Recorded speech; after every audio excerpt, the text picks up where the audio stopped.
Hello, everyone, and welcome to the Nurse Linda webinar for the month of March.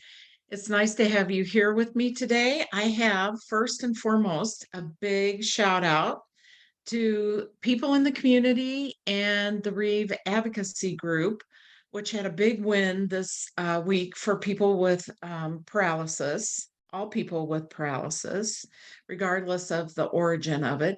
And so we're doing some advocacy for funding, and that was achieved.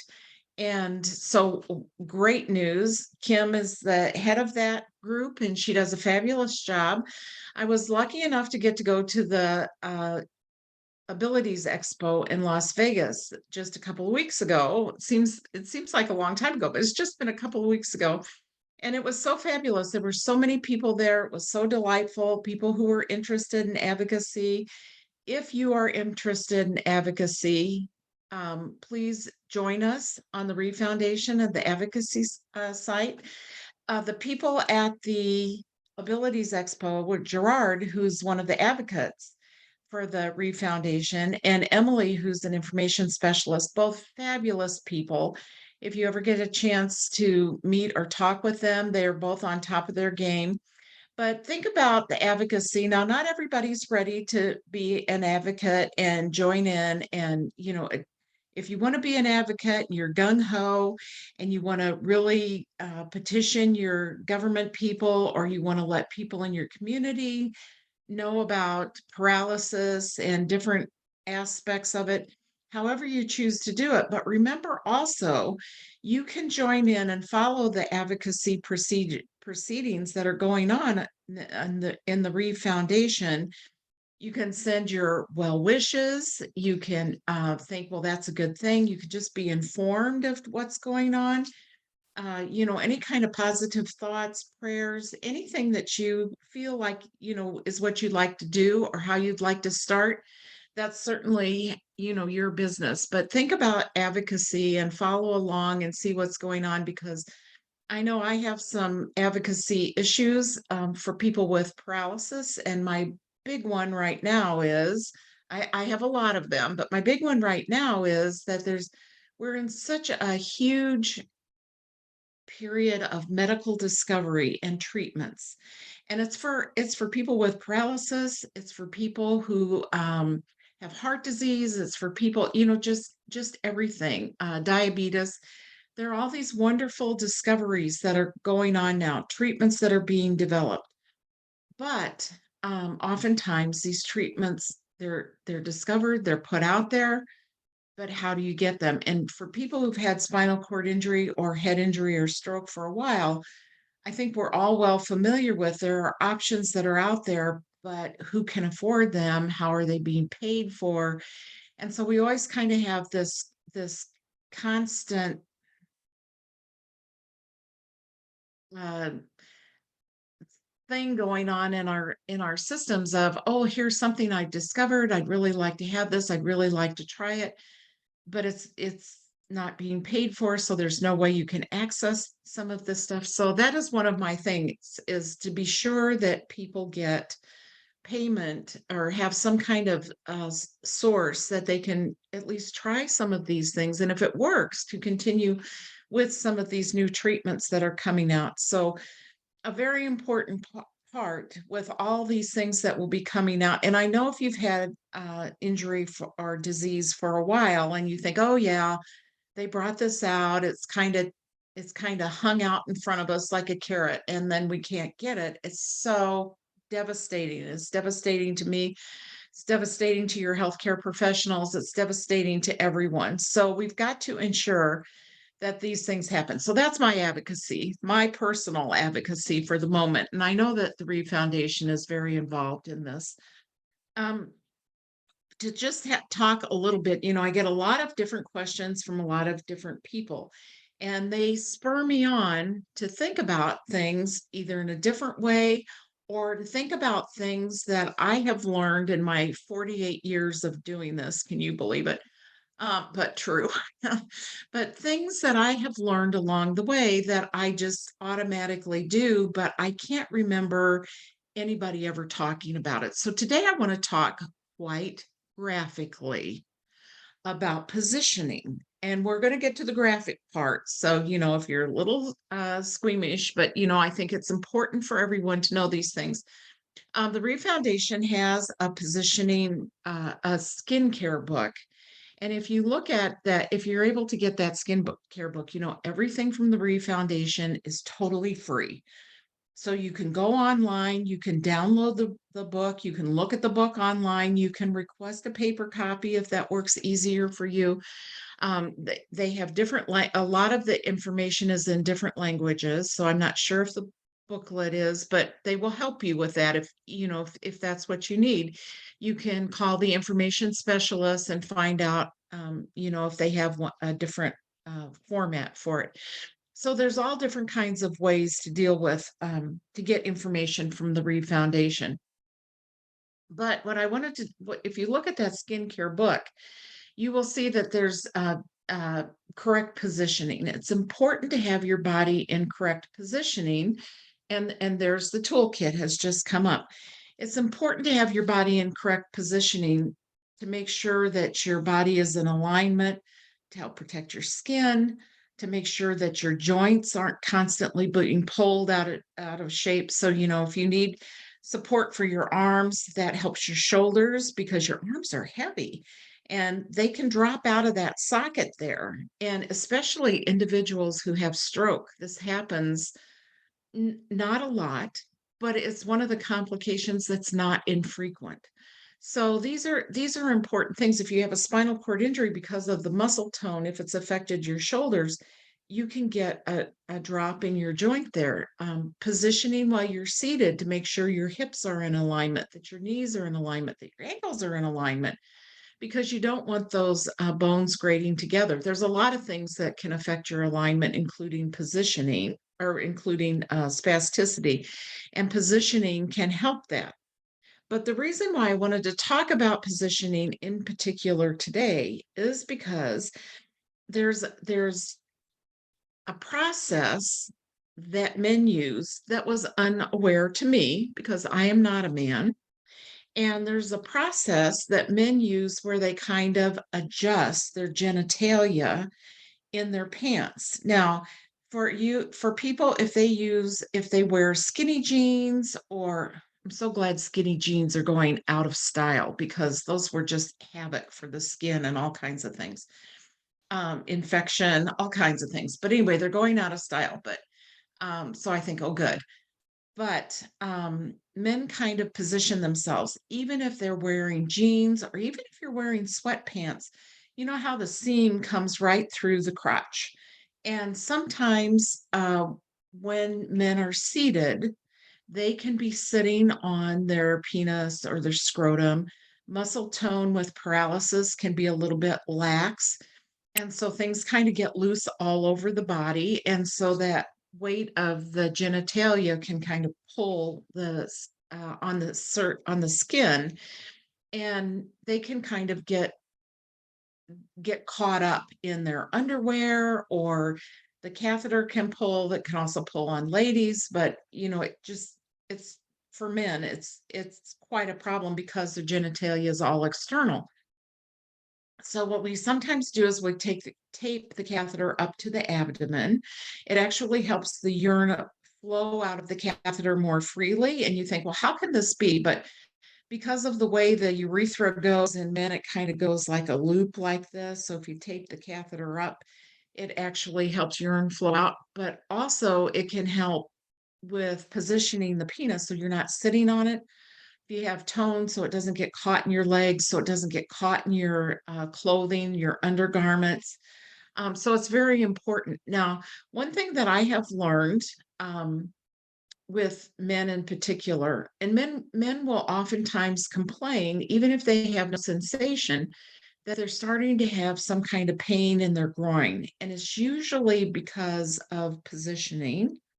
And so sometimes, especially if somebody transfers you by pulling on the pants, that pulls the pants up. So, you've kind of got the high-waisted pants now that are supposed to be down a little bit lower.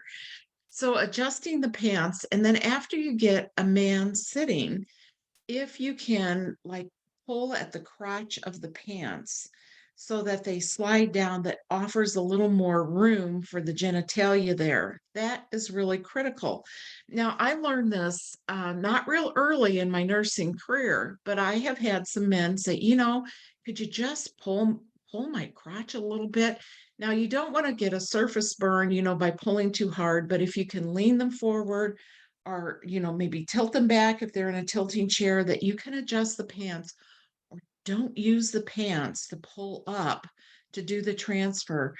But, you could, if there's an elastic waistband or some kind of opening to the front of the pants, you can kind of take a little peek in there.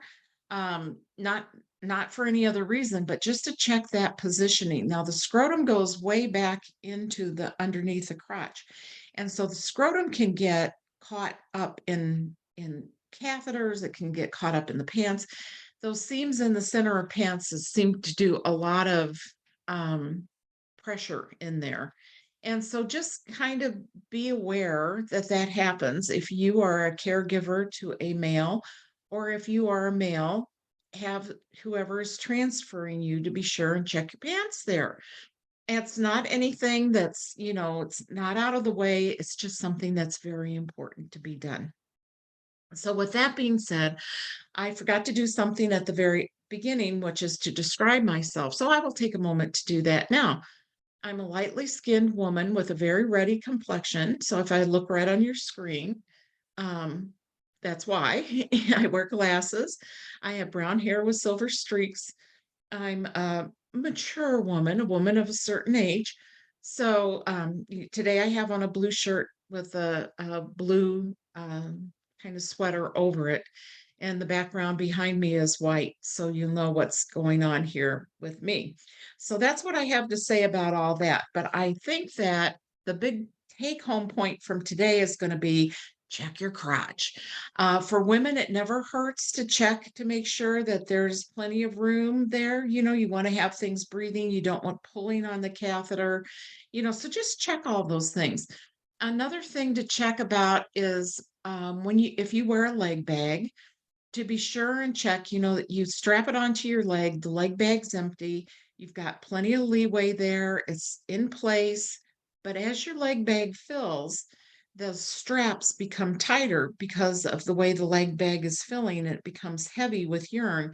And so those straps pull on your legs. So that's another thing just to be leery of, to check your leg bag, make sure it's not getting too full, empty it frequently. So those are just kind of some things with positioning.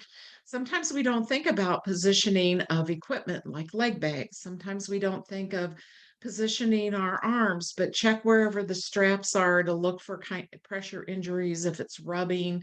Nothing should be changing the pigment of your skin. So, just be sure and look for those. So we'll go ahead and start with some of the questions from the audience. And I want to thank the person who wrote in that question about the pain that they were getting in their genitalia. Now, hopefully, it was pain from some nerve miscommunication. I always kind of hate to say, oh, pain is a good thing, but it's if you didn't have pain and now all of a sudden you did, that means that some communication is going through those nerves that didn't go through there before. So it's kind of wonderful. Now you're living with pain, so you have to do something about it. And, so, for comfortable, you can't just be sitting there in agony all the time. So, it's kind of like, well, here's a good news, bad news kind of story. So be sure and get the pain medication or pain treatment that is necessary for you. If you can adjust your pants and make that pain go away, oh my gosh, how simple is that? Sometimes the best treatment is the simplest treatment. And so, sometimes we tend to overlook these things that are just so practical. But, people are like, oh, I have this pain in my scrotum, and they start going on pain medication. They start going to all these treatments. Nothing's making it better. Adjust your clothes. Maybe it'll make it better. You never know. So at least that's something simple. You don't have to get a doctor's order to do it. You don't have to discuss it with anybody except whoever is providing your care. Could you check there? Now men, before your injury or disease, brain injury or spinal cord injury or whatever the cause of your paralysis is, men do this automatically. I didn't know. But apparently, men adjust. They twist and turn and they get themselves all adjusted. And so, after paralysis, you need to adjust yourself there too. But, people just kind of, I guess, forget about it. I don't know because I've not had that experience. So, anyway, just something to think about.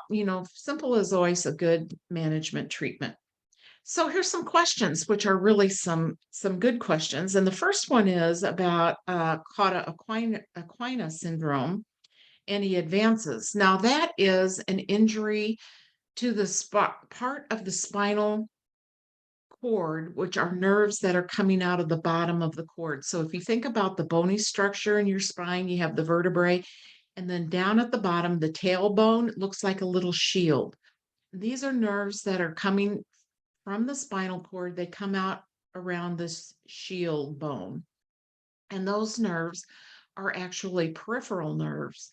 So the brain and the spinal cord are central nerves, central nervous system. And those nerves cannot have really anything done to them. But the peripheral nerves can, and the cauda equina are peripheral nerves. And those nerves can be split, so you can have a nerve that works, split it in half and take half of that nerve and move it to someplace else where you want some function. They can be grafted, so you can have a nerve from up above the level of the injury. And if that nerve is working, you can take a branch and graft it to where you want some function. You can split those nerves up above the peripheral nerves, not in the spinal cord or in the brain, but all the other nerves that are in your body. Those can all be moved around. And there are people who do this surgery to enhance bladder function, to provide sexual function, to provide mobility, some leg function, maybe for standing or even walking. So there's all kinds of things you can do with those peripheral nerves. So there's a lot that can be done, but a lot of people don't know about it because the surgeons who do this type of surgery are not very plentiful. They're not in every town, they're not in every part of the country. Oftentimes you have to go to academic medical centers or big medical center type of hospitals to find one. Neurosurgeons can do this kind of work. Now, maybe they've not been educated in this exact procedure, but they're the people who usually do this type of work. But also in plastic and reconstructive surgery, they're really nerve experts, especially in moving and transferring nerves. It's the reconstructive part. So, people are thinking plastic surgery, I don't need a facelift, I need a nerve transfer. So but it's the reconstruction part. So, you can't just call up a plastic surgeon. They maybe only do cosmetics.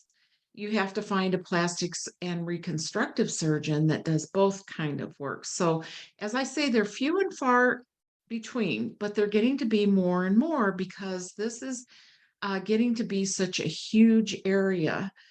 People who have brachial plexus injury. So if, say, you've had a stroke and you have problems with an arm, they would be able to move the nerves around in your body if your body is capable of doing this to help arm function. Now, there's a lot of things for arms. There's this new bionic arm, which is like it's like a Arnold Schwarzenegger robot hand that's placed over your arm that gives you function. One of the newer things that has come out, again, if you can get these things, there's the electrical stimulation that's working, and so for cauda equina, there's that procedure as well. And so there's a lot of things for cauda equina that you can do to help treat that. It's finding the people that you need to do that. So you have to talk to your healthcare professional. Maybe there's somebody in your town and they usually know each other. So talk to them. If not, talk at your rehabilitation facility. Maybe you live someplace else, but you went to one of the major facilities. You can call them and ask them. You would have to call the you can't just call like you just can't call a rehabilitation center and ask the person who answers the phone because they're probably not going to have the expertise. They're just there to transfer calls. But ask for the chief medical office. Ask for the chief nursing office. They might know. Ask for maybe the education office, but probably the best place is to ask for the chief medical office and then ask those people. So, you have to kiss a few frogs before you find the prince. So call around and you can call your state medical society and ask them who has education in this, and they will know that because they're giving out the license, so they know the specialties of everybody. So there's a variety of ways.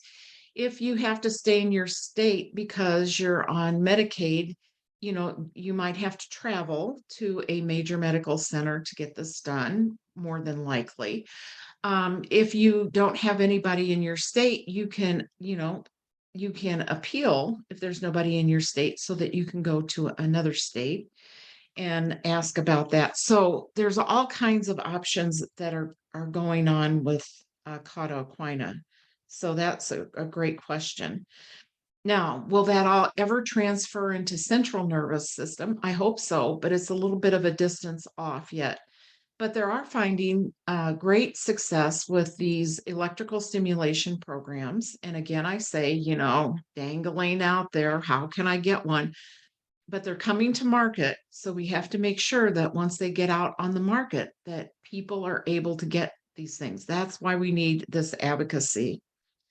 Um, there's a question here about colostomy or diapers. Which is better, the pros and cons? Well, we never recommend diapers because then you have soilage up against your skin that is only going to promote skin breakdown. And also, diapers don't breathe. It's in enclosed plastic. I'm going to call it plastic. It's not really plastic, but it does. Diapers don't breathe. If they did, it would let the soilage out, either the urine or the stool. Even if you don't have an accident in your diaper, there are secretions emitted by the body, especially by the rectum. Kids read the book, The Gas We Pass. Everybody is doing that. And so you get moisture there in the groin around the rectum.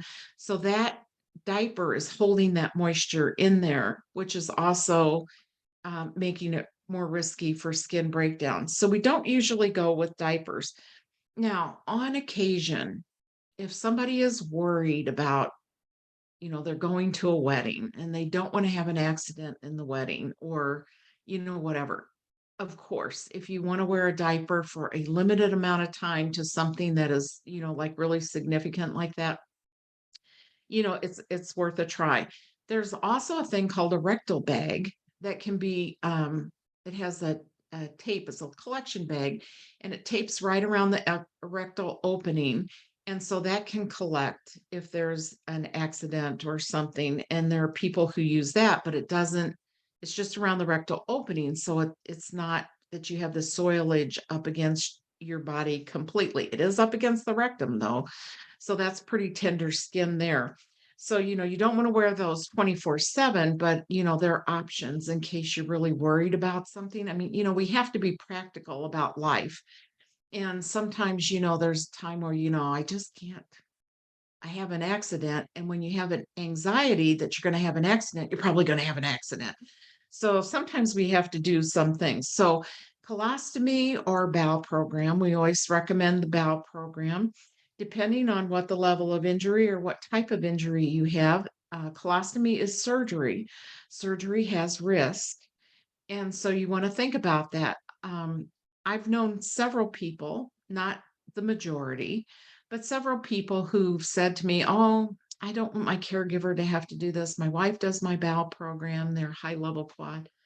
My wife does my bowel program, and I don't want her to have to do that. So I'm going to have a colostomy." That's your choice.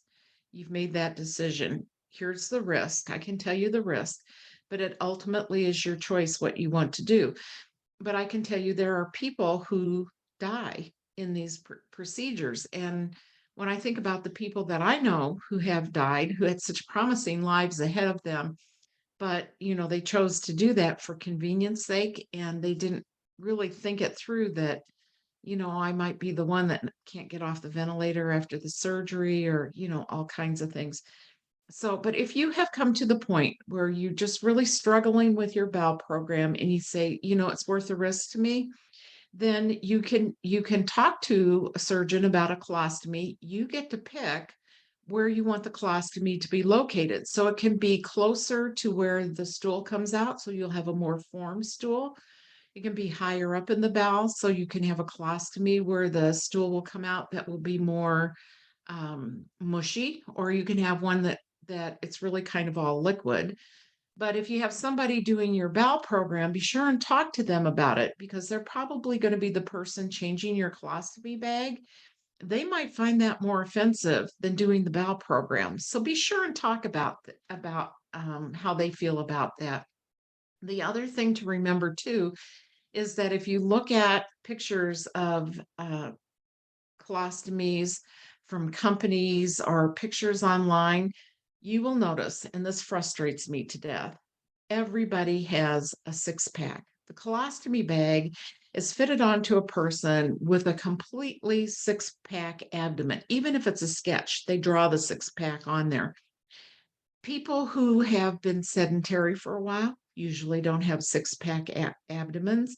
Sometimes the colostomy bag can be extremely hard to get on. And I know I talked to a lot of people about this. I've tried everything to keep that colostomy bag on, and then I get them all cleaned up. I get the colostomy bag on, I move them to the chair. Now it's not seated correctly because the position of the body has changed. And so, sometimes you have to change it in the chair so that you're in the position where it's going to be. But then when you lay them back down in bed, then it pops off because now they're lying down instead of sitting up. So it can be a little bit of a challenge. Now, I sound like a negative Nelly about the colostomy, and I don't mean to be. It is your decision. However, I want you to know all the things that are involved in this. And it's not just like, oh, yeah, I'll just go have the simple surgery. It'll be all done and everything's going to be roses. For some people, it is. For a lot of people, it is not. So I just want you to know that kind of thing. The reason why bowel programs often don't work is because of the suppository, or if you're using a mini enema, people often don't realize those only work if the suppository or the mini enema fluid is up against the bowel wall. If you put in a suppository and you have stool collected in what we call the rectal vault, so right ready before it comes out of the abdomen where it's stored before it's ready to be released, and you put that medication, which a suppository or mini enema is medication, stimulate the bowel to work, and you put that in the middle of the stool, it is not going to melt because you need it against the wall so that body heat will melt the suppository. So if you put in the suppository and it's not working, it's because it's inside this stool that's already collected there. So you need to empty out that amount of stool and then put the suppository in. So you might need to do a digital manual removal before you even put the suppository in. And I don't think a lot of people really have been taught that and really appreciate that. Years ago, we used to call the bowel program bowel training. And then that wasn't really encompassing the whole process of the bowel program. So they changed the word. But I often think if we call it bowel training, because what you're doing is training the bowel to empty at a particular time every day. That's why it is so important that you have that bowel program at the same time every day, because you're teaching your bowel now is the time to empty, as opposed to when I'm out to dinner with friends or just randomly, miscellaneously, whenever. So it's very important to stick to that particular time. It's very important to completely empty your bowel, do the digital stim gently. I've yet to meet the patient who says, oh, bowel program, goody, I can hardly wait. I have never had that response. Usually it's like, you want me to do what? That is a normal response that I have heard. But if you do the bowel program and you go in and you do the digital stim, you want to do it very gently because that internal sphincter, if you have a higher level injury, is spastic and it can be shut tight. And the more aggressive you are, the tighter you're making that internal sphincter.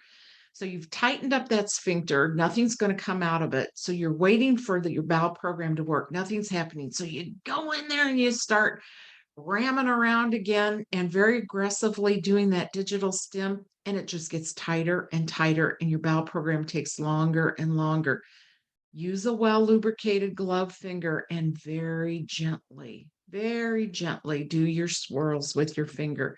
Those two things, miss in applying the stimulant, the suppository, the mini enema, and then being too aggressive in the digital stim. Those are the two big things.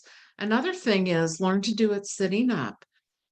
In rehab centers, a lot of them they don't have time to regulate the bowel before you go. They don't have time to teach you how to do it sitting up. When you get home, ask for a home health nurse to come in, ask for somebody to, get a commode chair and learn how to do it. We have bowel management information that will teach you how to do this.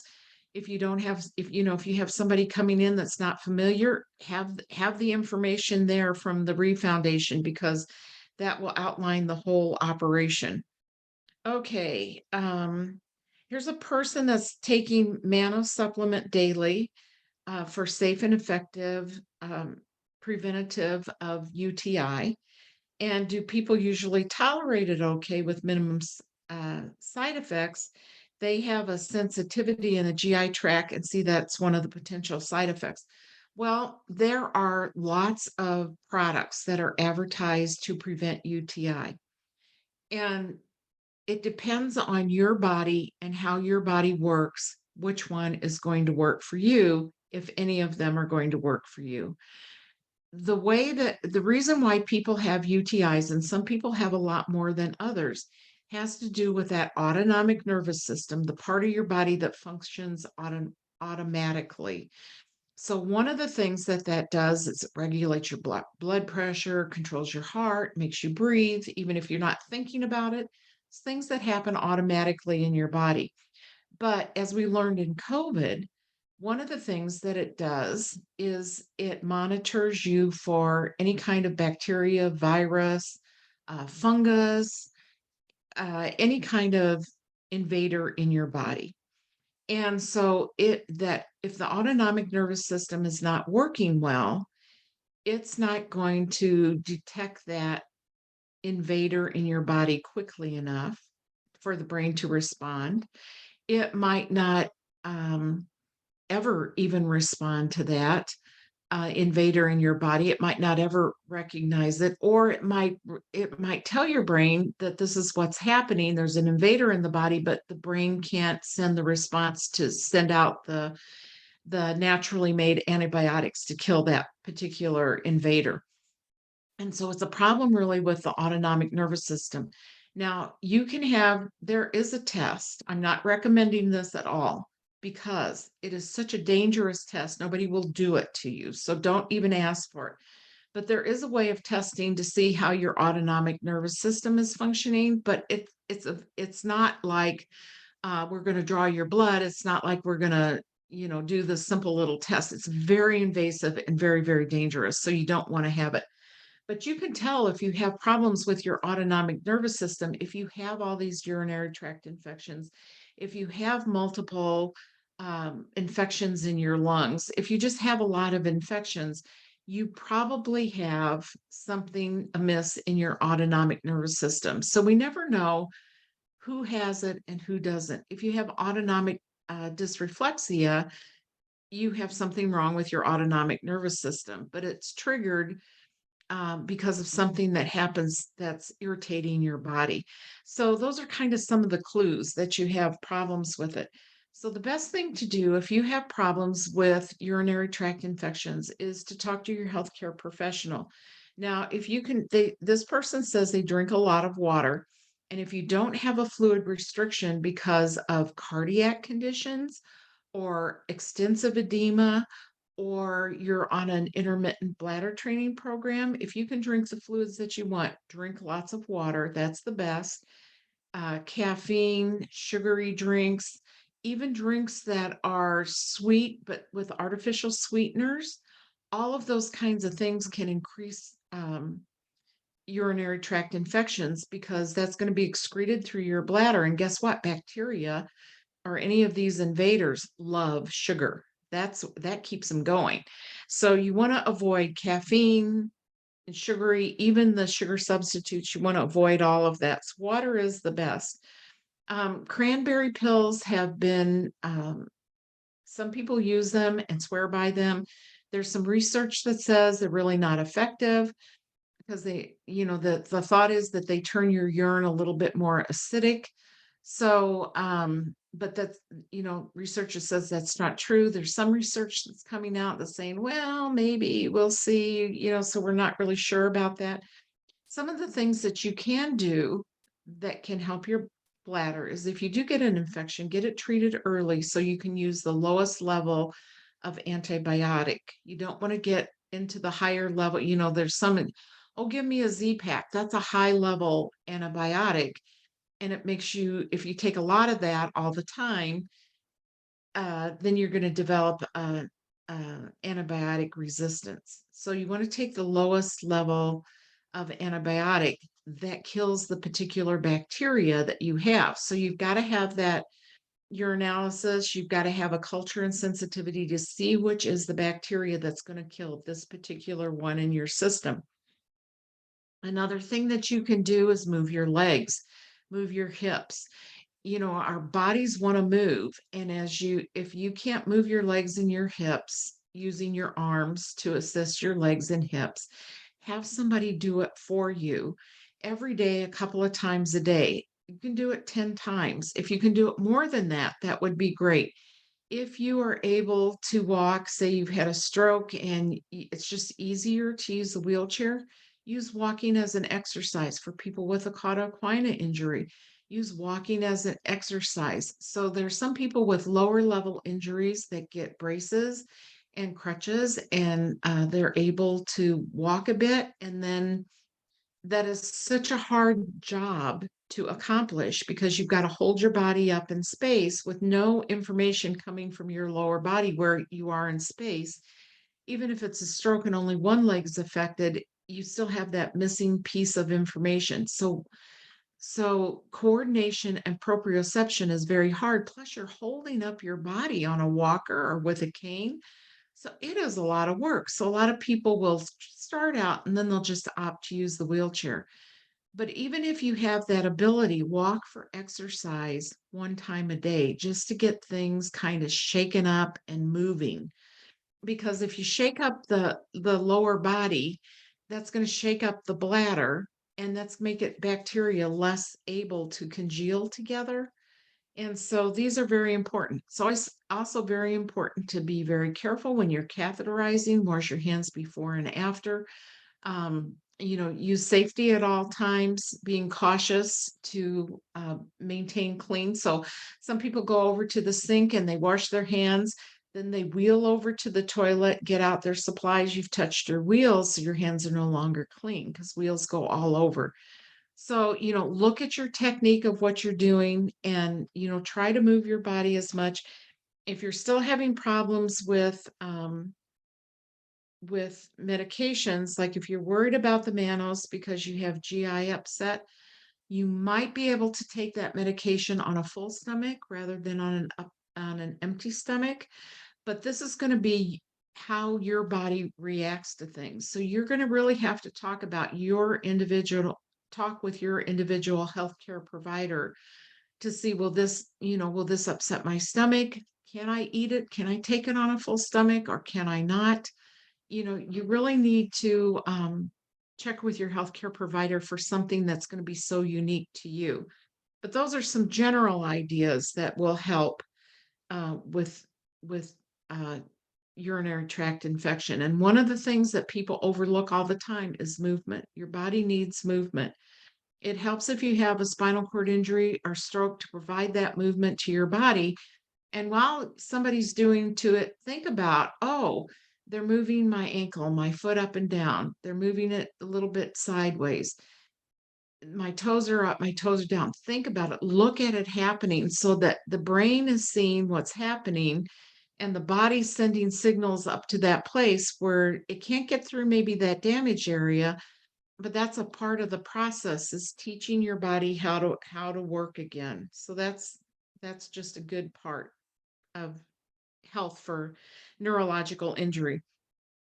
Here's a person that tends to get bladder stones that's clog their catheter. Um, what else can I do? And again, they're taking cranberry pills. Oh, I think the other person was not. I think I put these two together in my mind. So what else can they do? Again, you can talk to your healthcare professional about what kinds of things might work to help break up those stones. Doing the ambulation to get your body moving or the leg exercises. Another thing that you can do, just about anybody now can get a standing frame. So if you can get a standing frame, and usually Medicaid in most states and private insurance now will pay for a standing frame. I'm not saying everybody will. You have to have your physician order it. You might get a letter of response that says, no, you can't get that. That's kind of an automatic thing. Your healthcare professional will have to appeal that for you. It might go on 2 or 3 times, but a lot of people are getting standing frames. There are some where you just stand that puts weight through your bones, and that um, helps build up the strength in your bones. But also, you can get some that have reciprocal movement. So if you can move your arms, it will move your legs, kind of like one of those skiing machines that you see. So that is very helpful. So look at what kinds of things you can do, and that would be another option. Here we have a person. The next one is they're looking for a disability advisor, either a person or an organization I could hire to help me with moving to a different area of the country. Well, search no further. The Reeve Foundation can help you with that. There's the peer mentorship program. You can get connected with a peer mentor and specifically say, and like I say, everything at the Reeve is free, but there's a peer mentoring program, so you can contact them at the Reeve Foundation, specifically say that your goal is to move to a different area of the country. They might have a peer mentor who's been trained and educated about being a peer mentor. It's not just somebody that you're just calling and saying, what do how do I do this? These are people that have experience that I don't know if they have somebody who has this experience, but if they do, they'll hook them up with you and they'll tell you how to go about that because, it can be very difficult with your healthcare insurance and getting new healthcare providers and, finding an accessible place to live. There's a lot of detail into moving to a different area of the country. The peer mentors and also the information specialists will probably have information about this. Don't overlook the information specialists at the Reeve Foundation. They know everything about everything. And so now I put them on the spot here. So I apologize to the information specialists, but they probably know. Um, there are people in the organization that have different issues that that they have probably moved and have done this themselves. And so they might be willing to kind of help walk you through this. So call the Reeve Foundation. We've got two direct places, the advocacy program or not the peer mentoring program and the information specialist. And I bet you they can hook you up with somebody. And, if you'd like to hire somebody, they would probably know a company that does this, but that you can probably get this done through the Reeve Foundation, which is no charge at all. This is a healthcare professional that's written in and they're looking to expand their spinal cord injury discharge of planning knowledge. And so this is a very important piece of information because rehab stays are so short. I meet people all the time that literally have a high level spinal cord injury or any kind of spinal cord injury or stroke, and their insurance allows them 2 weeks. 2 weeks after this life altering situation. So it can be really tricky. And so working with the community and learning what kinds of things will be needed. There's difficulty with getting supplies when somebody comes home. Most of the home health agencies that supply medical equipment, like if you need a hospital bed or a commode or a shower chair, most of them now will let that equipment come the day ahead of the discharge day. But some of them are still using what was very popular for a while. Oh, no, we can't give it to you for an extra day when you're not home. We can only give it to you the day of discharge. You get discharged, you come home at 10 o'clock and your bed is not there by 5 o'clock at night. You need to get off your skin or you need the commode. So this is getting a little bit better, but problem solving some of those issues. There is a book about paralysis that's available through the Reeve Foundation, which has all kinds of information about discharge planning. Again, you can get that right off the internet, or you can have a hard copy sent. They even have a little business card, and I think I have it in my purse, but it's a little business card. And by golly, this business card actually has a little plug into your computer that you can download this. Who knew? This was something new to me. I was just like, that is really clever. So you can, you can take it on the go if you want. So that's really kind of nice. So let's see what else. A person has uncomfortable pains around the area of their injury at T11-12. They've had it for a while. They wake up with their legs painful. They've had complete paraplegia since 2003. And what can they do to minimize that pain? So, again, that could be, that pain is a good thing. This is the good bad story. The pain is a good thing because it means that some message is getting through. It's just incorrect, but something's getting through. So it's actually a part of recovery, but you've got this really uncomfortable pain. So you might want to look into some pain control medications. Movement of the legs will help. Again, that movement, if you're getting some kind of message, we want to retrain that to get the message to go correctly. So movement helps a lot. We talked a lot about movement. Now, T11-12 is a little bit below the area where spasticity can start encroaching. Usually people at that level don't have spasticity, or now it's called tone. But it usually stops around T6, but there are people that reported it down to T8. There are people that have reported it down to T10. Now we're right at 11-12. Is it impossible that you are getting spasticity? No, it's not impossible. Is it probable? Probably more on the not side, but it's still possible. So get evaluated to see if that is some kind of spasticity or tone coming out. If you rule it out, great, that's a win. But it's some kind, that pain is now something is getting through. So since it's going on when you wake up in the morning, if you're laying in one position all night and you're relying on your bed surface to be helping you with your skin protection. It could be that your legs are cramping up from just not moving and turning. And it's really important that you turn at night because maybe you don't have problems with pressure injury right now, but as you get older, you're going to be set yourself up for that. So turning at night's very important so that you can get those legs moving, get them in a different position. It could be something like that that's going on. It could be from overuse during the days where you have that T11 injury. Maybe you're bending or moving or, just overusing the part of your body that is functioning. And that happens an awful lot. So it could be a muscular pain.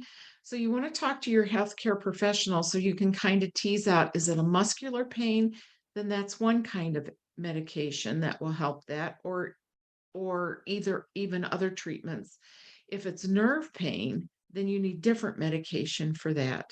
So, you need to define what kind it is and then get the right treatment for that. So that would be a good thing to do. So with that, oh, I let me check the chat box and see if there's some Q and A's there. Um, And thank you for this person that's written into the chat box. It's going back to what I was talking about earlier as a male due to repeated breakdown in folds near the testicle requiring barrier cream and he's had discomfort. I've not worn underwear except for rented tuxes. All right, I get your I get your drift there. I have a code word for my caregivers to discreetly adjust my testicle in public, but we use it all the time. All right, thank you. Because you see, this is a huge issue, and I am so glad. And I work with people all the time, and men, and we talk about this all the time. I have talked about it with a few women, but it has to do with other kinds of issues, more like catheter related. But you see, thank you for your bravery. Yay, man, let's get it all pulled together here. So that's really nice. Oh, it says, how does pain present when the nerves fail to register sensation? Well, it's something that's being miscommunicated. So it might not be coming from the location where you feel the pain. It might be some kind of misinterpreted sensation that has come from below the body that's been sent up.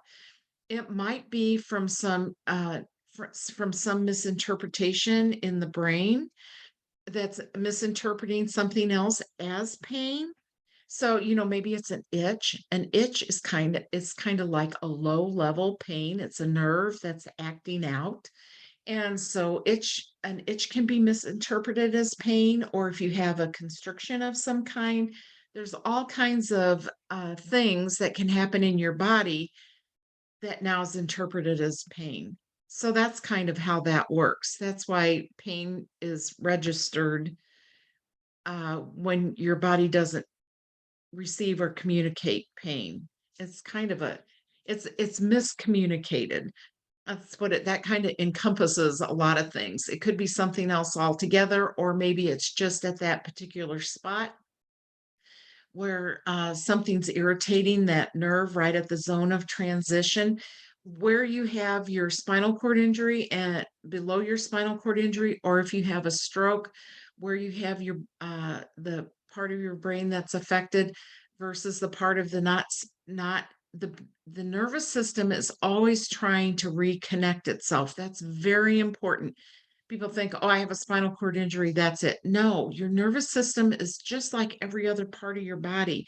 It's working to heal itself. It's just so slow in doing so. That's why we do all these things to try to stimulate your body to get those pathways recoordinated. If you look at people who have diseases and how the neurological disease kind of affects the nerves, if you think of that in reverse process, you can see how the nerves start trying to heal themselves. So that's kind of oversimplified, but it's kind of a neat way to think about, oh, it's kind of like reverse of a neurological disease. Isn't an ostomy safer after as far as infection goes? Um, I'm not sure if you mean an infection in the bowel. It just if there's an infection in the bowel, if it can be treated, then it's treated and then, hopefully it's gone. So not necessarily. Now there is diverticulitis, there are fissures, there are things that can happen in your bowel. They can happen to anyone, but with paralysis, they can happen with straining if you have some kind of issue with that. If you have enough sensation down low enough in your body, if you've had a stroke and you're straining to have a bowel movement, sometimes if you sit on the commode too long and your whole body weight is being put through the part of your body where you're seated. But unlike sitting in a chair that has a completely um, filled seating area on the toilet, you've got that big open area where it's open for your waste to pass through into the toilet or into the container at the bottom of the commode. So all that body weight is that pressure is going on through your rectum and you can have rectal prolapses. So there are some people, I want to clarify, who need a colostomy for a variety of reasons. And so, if you need something medically, then you should have it. I'm talking more about those elective kind of procedures that, people just want it because they think that this would be easier. A lady writes in, a colostomy was recommended to her husband. They weren't sure if it was a good idea. They used the mini enema because the waxy suppository wasn't working well enough. He cannot transfer to the commode chair as the liquid seems to come right out when he sits up. Mm. So that's an issue. So does he have the bowel program in bed? It's very inconvenient. Not to mention it can get messy. Any other suggestions on how else to do it? Well, sometimes when that liquid seems to just run out, sometimes it's not in far enough. I'm not saying that that's what's happening here. Sometimes you need an inserter to get it higher up in the bowel.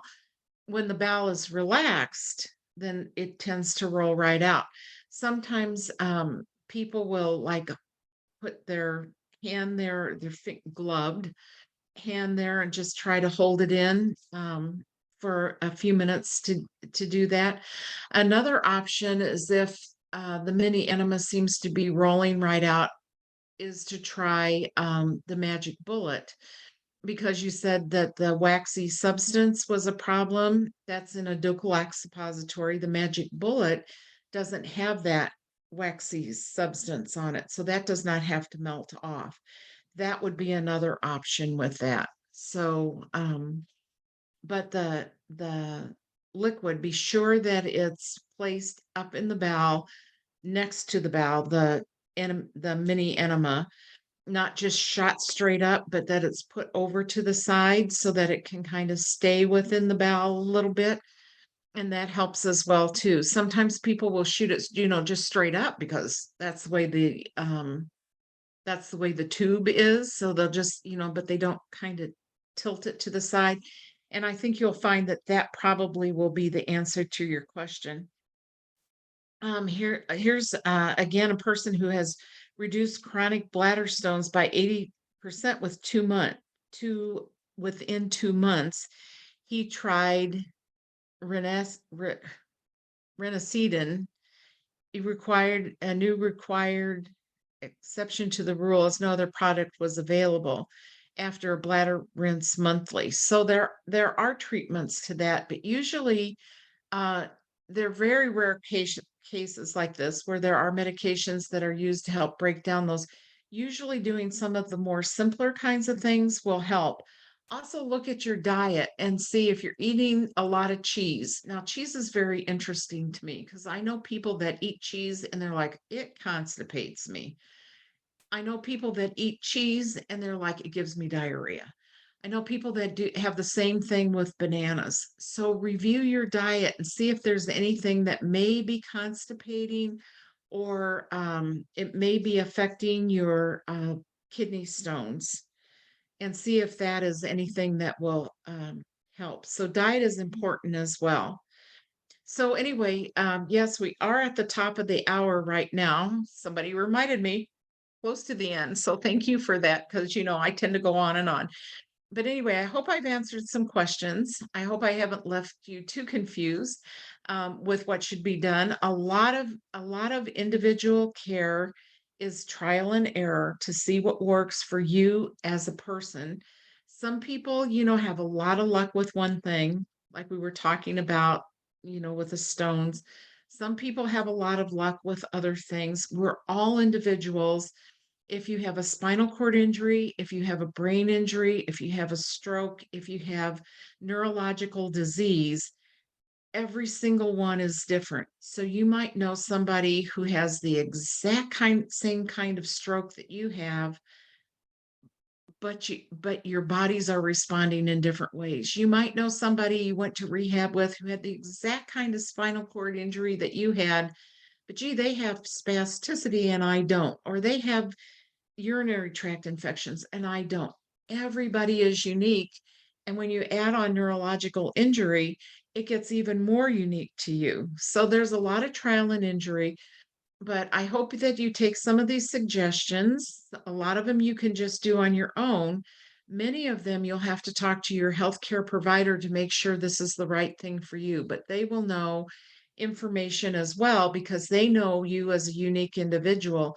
And so they'll be able to help you with some of these treatments that require prescriptions and all that kind of thing. And they can help you through the payment process as well through letters of medical necessity. So don't overlook those.